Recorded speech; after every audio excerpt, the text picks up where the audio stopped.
são desafios, porque o reality é difícil de traduzir. É uma das coisas mais difíceis de traduzir. Assim, o que é mais difícil? Reality, comédia, que as pessoas pensam que é fácil, né? Comédia. Casa das piadas, né? Entendeu? Também. Os trocadilhos e tudo mais, as adaptações que precisam ser feitas. E tem muita fala. E filmes de época. Filmes de época tem muita fala. Então, você tem que saber, conhecer essas coisas, né? Por isso que eu falo, eu ensino isso para os meus alunos. Falo, gente, você tem que saber analisar. Né? Quem trabalha comigo, né? Quem estuda comigo, sabe que é uma sigla que chama COQ, que é o quê? Quando, onde, quem. Quando acontece a obra, né? Está ali acontecendo. Quando, onde acontece e quem fala. Porque você tem que ter esse COQ antes de você fazer a tradução. E você também tem sincronismos, que as pessoas pensam que existe só sincronismo labial. Entendeu? Aí eu ensino, porque existem 3 tipos de sincronismo dentro da dublagem. É o labial, que a gente só tem que se preocupar quando está em close, né? Somente átonas e tônicas, né? Aquela coisa ali, e as bilabiais também. Quando vai para cinema, tipo, então, aí justamente. Boca aquela gigante, coisa grande. Existe também o sincronismo cinético, que é importante para a gente. Tá? Esse já é importante para o tradutor, não é para o dublador. O dublador tem que se preocupar muito com esse sincronismo labial, né? Ali, o diretor, né? Ensinando e tudo mais.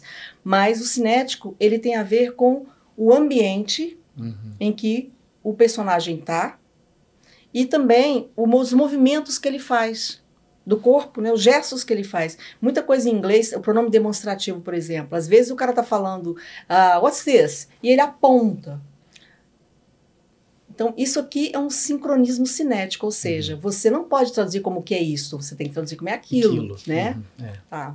Então, é um exemplinho bobo, mas às vezes é o olhar, às vezes é um movimento, o próprio ambiente, né? Você vai te dizer melhor como você vai adaptar aquela tradução.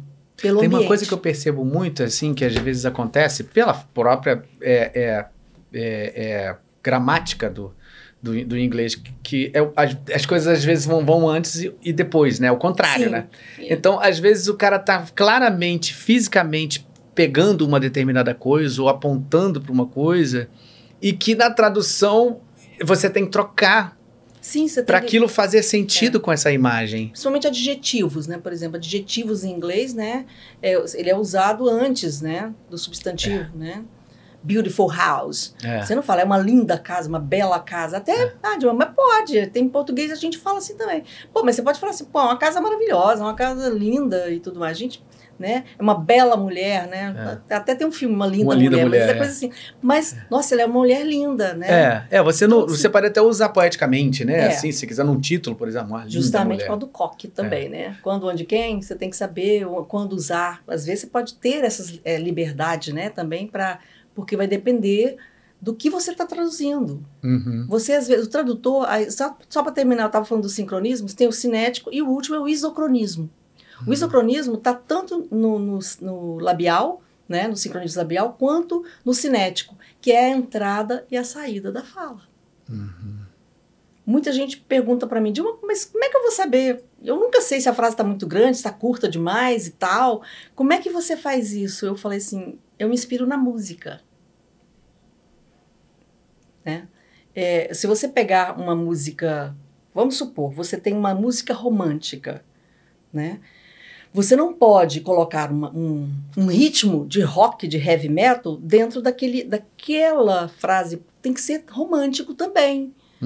Sabe? É uma métrica. Existe uma métrica, só que não é uma métrica cantada, é uma métrica falada. Mas ela tem uma entrada e uma saída, ela tem um compasso, ela tem um ritmo. Então, eu sempre me baseei nisso. E quando eu vou fazer, por exemplo, tradução indireta, o que é uma tradução indireta? É quando você tem o vídeo num idioma que eu chamo de idioma exótico. Vamos pegar aí o chinês, o japonês, agora o coreano, né? O coreano, muito, né? O turco também, né? Então, você tem um script que está em inglês, geralmente em inglês, às vezes espanhol, e você tem que passar para o português. Ou seja, você tem 3 coisas ali. Essa é uma tradução que não é direta, porque você não pega o idioma inglês ou espanhol, ou seja, um idioma e passa para o português. Você tem um intermediário, que é o inglês. Então, são coisas que você tem que analisar. E você, como é que você vai traduzir? Você está ouvindo o original, vamos pegar o turco.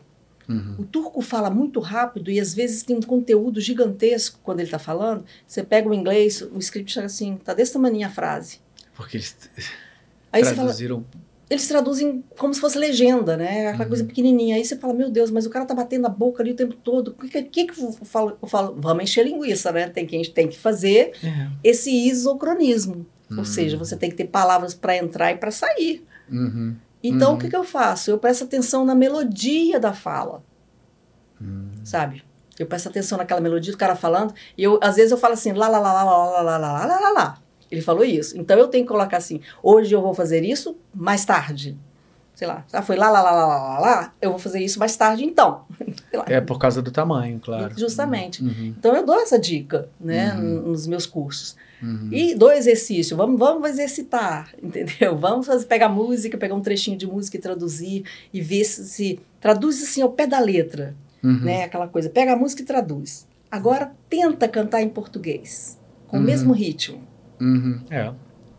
Ai, não dá. Vai embolar. Ah, tá grande. Em português é maior. Ou, às vezes, em português é menor. Fala, pois é. Se for grande demais, você tem que resumir. Se for pequeno demais, você tem que aumentar. Então, esse é o isocronismo que a gente tem que fazer, que é muito importante para nós, tradutores, né? E eu sei que é uma das maiores reclamações que tem dentro dos estúdios. Os diretores reclamam muito. Porque, o cara não está traduzindo, a gente tem que ficar adaptando o tempo todo, perde tempo no estúdio.